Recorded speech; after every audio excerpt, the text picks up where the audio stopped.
What's up, guys? Welcome back to the channel. As you can see, we got both cars in here now. The next step is going to be removing all the interior and wiring from the silver car, and then removing all the interior and wiring again from the original car and swapping it all over to the silver car. So it should be interesting because I put the original car together 10, 12 years ago. So there's a lot of stuff that I have no idea how I did it. So it's going to be a lot of remembering, oh yeah, that's how that was done. And then transferring it over to the new car and hopefully making some improvements along the way, because I'm sure everything in that is not correct since, like, again, 12 years ago. And there was a lot of lacking of care of how that was done. As long as it worked, it was good enough. So we're going to be trying to improve upon the original car a little bit into the new car. Get rid of some of the hackery, which there's a lot of, but it worked. So we're going to get right into ripping the interior out of the silver car first. Wiring, dash, everything. It's all coming out.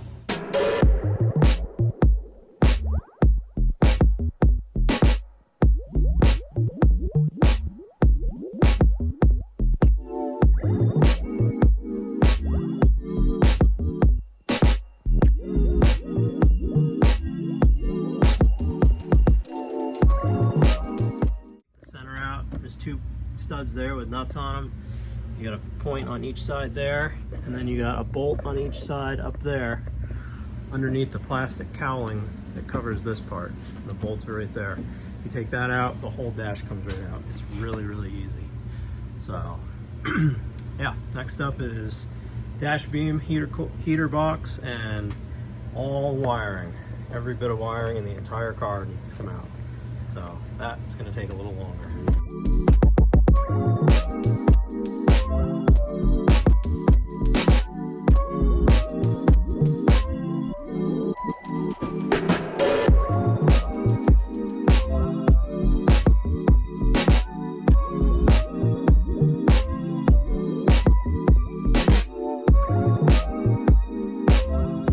Alright, well, we got all the wiring out of the interior, pretty much.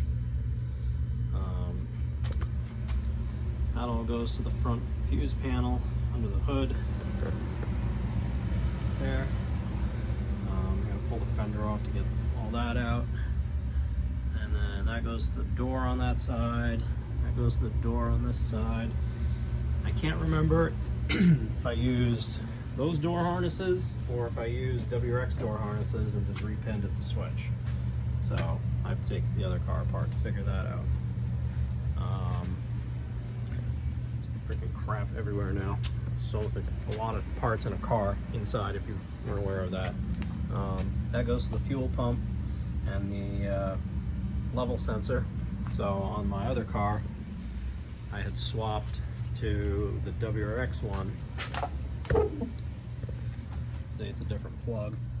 But I can't remember if I had the tank down when I did that or what.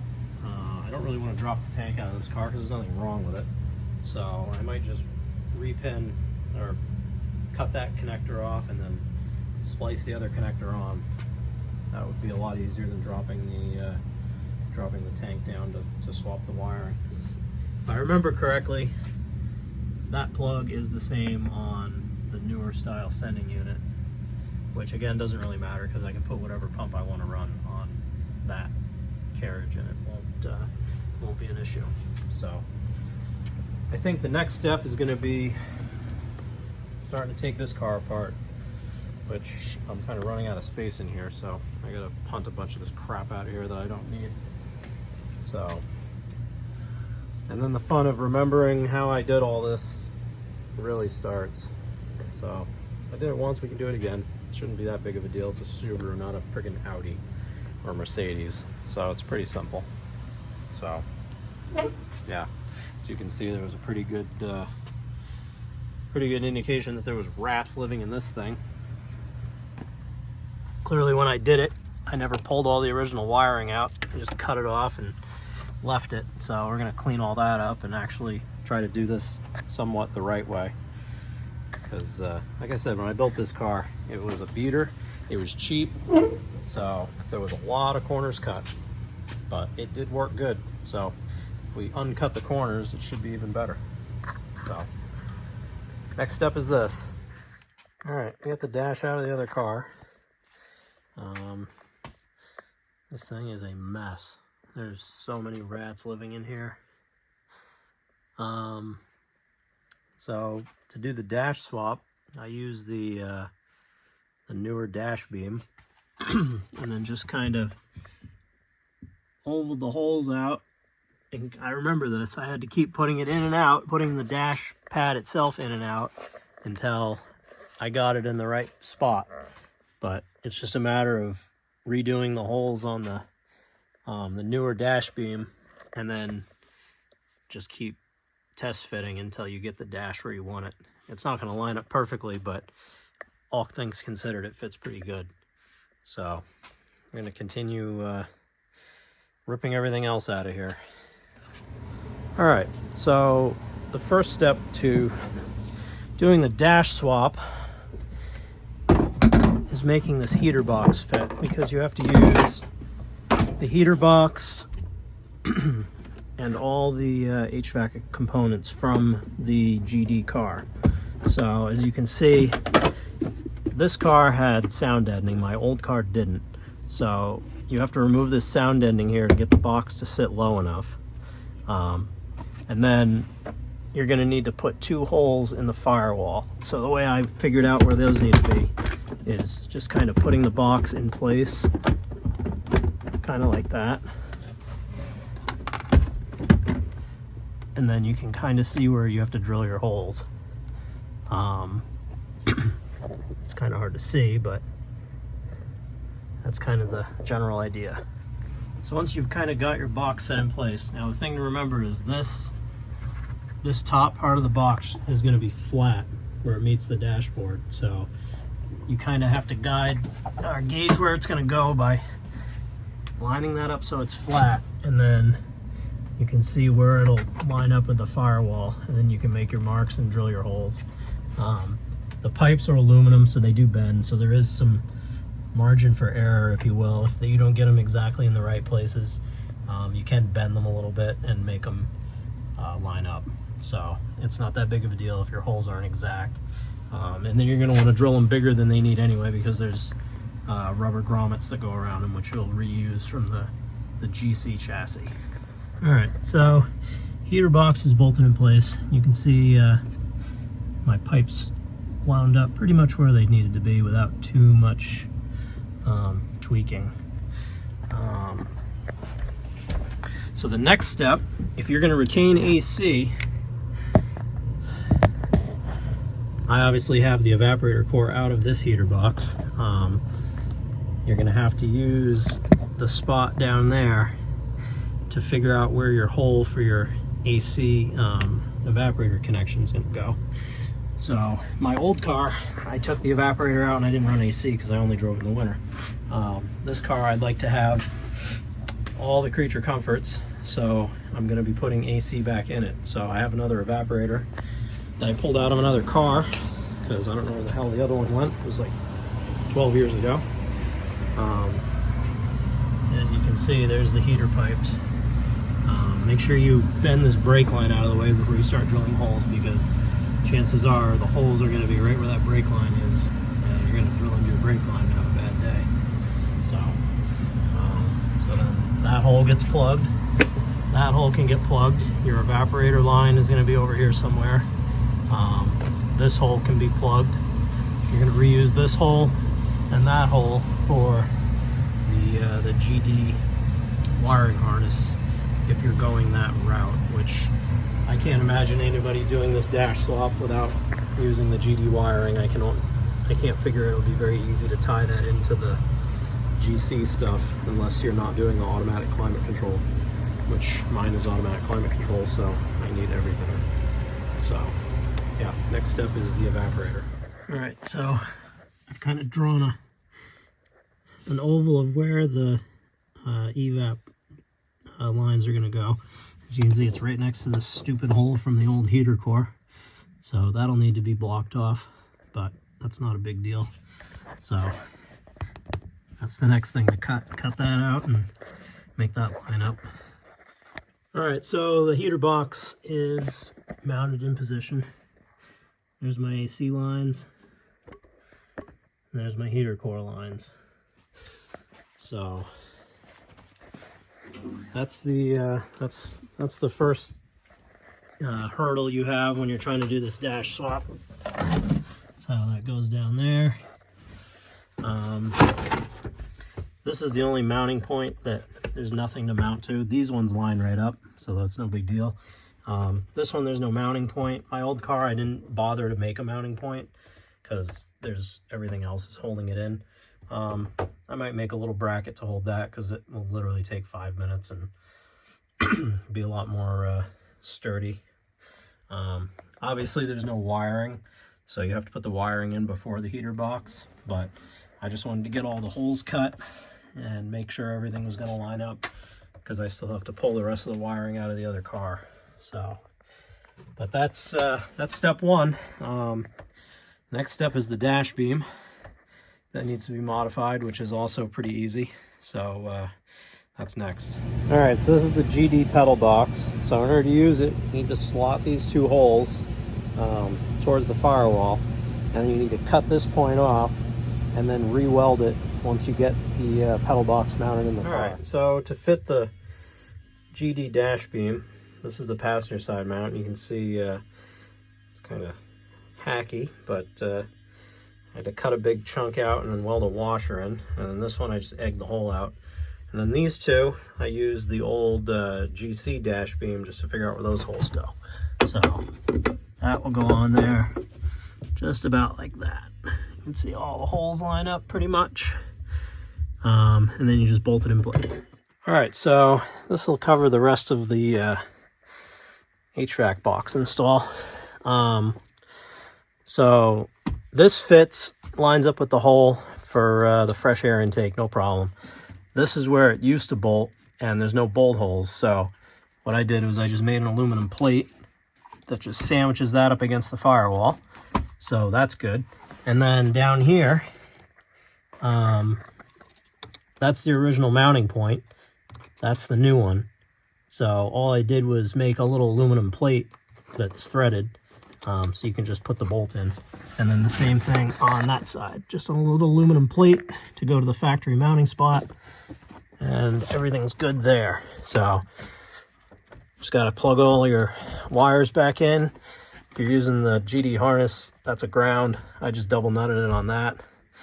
And that's pretty much the HVAC box install. Still gonna make another tab for that, but that's not a big deal. So then we can see there's the modified dash beam bracket. So with the dash beam, you're gonna put it in and take it out probably 10 times at least to figure out where you want your angle. So you're gonna slot your holes, and you're just gonna keep rotating the dash beam until the dashboard fits the way you want it to. It's not perfect, there are gaps, but it's really not that bad if you spend your time and, you know, tweak the angle of the dash beam. I'm gonna put that in next, and then you'll kind of see what I mean. So that's the dash beam in. Like I said, those holes, you're gonna have to slot them and basically just make them so you have some adjustability here to get this beam to fit to the point where the dash lines up somewhat okay. No matter what, you're gonna have a gap here, which you can fill with foam or something. Those bolt holes line up pretty close. Something I did forget that I had to do was on the back side of this beam, you can see how it's kind of distorted. I had to bash this part flat. So the dash beam sits closer to the heater box in the GC than it does in the GD. So you have to clearance the inside of that dash beam. I just put it on the floor and beat the hell out of it with a hammer and made it flat to get the dash beam to get far enough forward so that the dash goes all the way up against the cowl. So, and then to the dash. So underneath, that was a mounting point.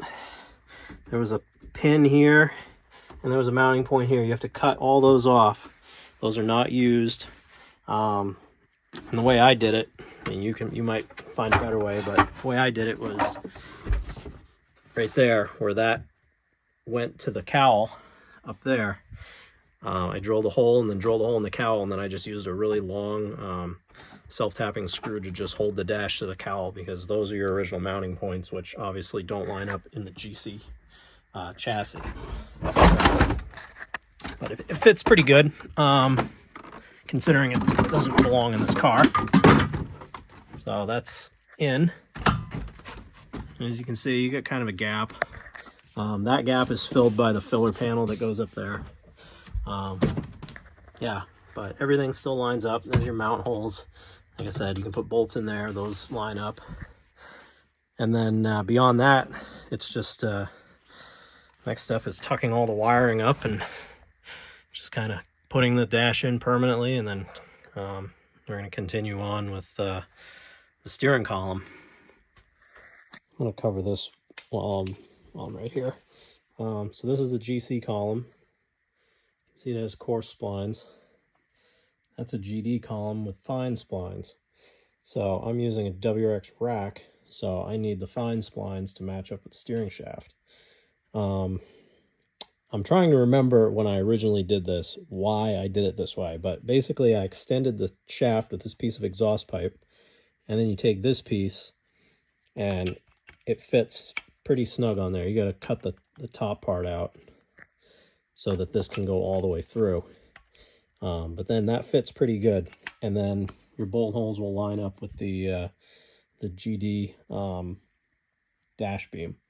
I think the reason I changed to the, other than my steering rack, was I think one of these columns is longer than the other, or shorter, or something. I don't remember. But if you're going to use the GD steering column, you need to extend it a little bit with a piece of exhaust pipe or something similar, and then modify this plastic piece so that pipe can come all the way through, and this will sit down here, and it will everything will line right up. All right, dash is in. Get the trim panel in. You can see still some gaps, but it's because the cars are different widths, so it's just the way it is. Everything's pretty straightforward. Like I said, 2 self-tapping screws up at the top to take from the dash down into the firewall. Yeah, ouch. So my wiring up there for my gauges, did that while everything was apart. So now it's I guess all that's left is tightening up wiring and putting the rest of the dash together. I gotta put the carpet in. I still gotta finish all the door wiring, so I gotta swap the harnesses out of each door because those are modified to plug into the WRX harness. Yeah. Progress. Getting there. Alright, so since the dash and wiring is all in, the next step is going to be swapping the suspension from one car to the other, and then we're going to pull both engines and put the turbo engine into the new car, because once that's in, it'll run since the wiring's all done. Well, minus the gas tank. I still have to figure out if I'm going to just change the connectors around or if I'm going to change the little harness. I can't remember if you have to take the gas tank out to get to that. So, not sure what we're going to do there, but either way. Yeah, so next is suspension and engines. And I'm running out of space in here, so hopefully once this engine's out, I can get it the hell out of here. And then all the interior from this car too I'll probably just throw it into the old car just to get it out of the way, because we're definitely running out of space. There's crap literally everywhere from these cars.